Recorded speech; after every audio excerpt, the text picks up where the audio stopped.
Très heureuse de vous retrouver dans notre méditation « Notre Dieu est merveilleux » qui s'intitule « Mais Dieu ». C'est difficilement qu'on accepterait de mourir pour un homme droit. Quelqu'un aurait peut-être le courage de mourir pour un homme de bien. Mais Dieu nous a prouvé à quel point il nous aime. Le Christ est mort pour nous alors que nous étions encore pécheurs. Romains 5, versets 7 à 8.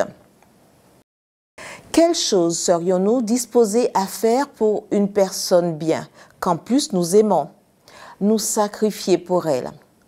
Mais nous savons que c'est plus facile à dire qu'à faire, comme le montre le récit suivant raconté par Tony Campolo.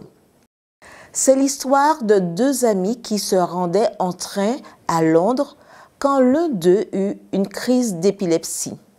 En quelques secondes, l'homme tomba au sol, saisi de convulsions. Sans perdre de temps, l'autre enleva sa veste, l'enroula et la mit sous la tête de son ami en guise d'oreiller et, tandis qu'il essuyait les grosses gouttes de sueur sur son front, il lui parlait doucement pour le calmer. Quand le pire fut passé, il le remit sur le siège. Plus tard, il expliqua pourquoi il aidait son ami avec tant de sollicitude. C'est que les deux hommes avaient combattu ensemble au Vietnam. Un jour, ils furent tous les deux blessés.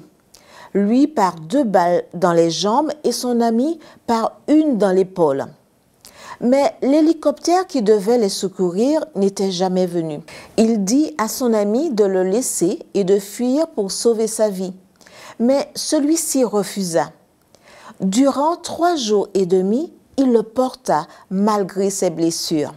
Que faisait-il aujourd'hui pour celui qui lui avait sauvé la vie? L'homme expliqua que 4 ans auparavant, quand il apprit la maladie de son ami, il vendit son appartement de New York et avec cet argent, il se rendit à Londres pour s'occuper de lui. Après ce que mon ami a fait pour moi, dit-il, je serai prêt à tout faire pour lui. Quel bel exemple de ce que pousse à faire l'amour pour un ami. Mais ferions-nous la même chose pour un ennemi?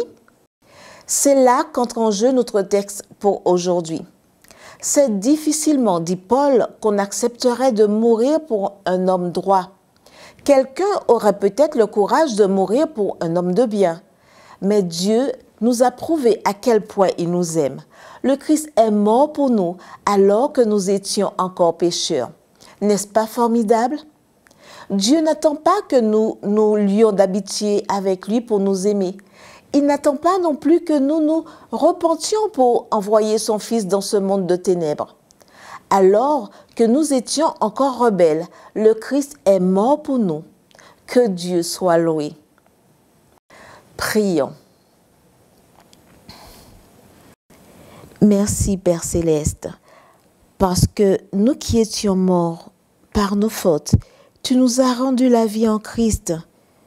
Aide-nous à vivre aujourd'hui comme tes enfants qui ont été pardonnés grâce au précieux sang de l'agneau. Au nom de ton Fils, Amen.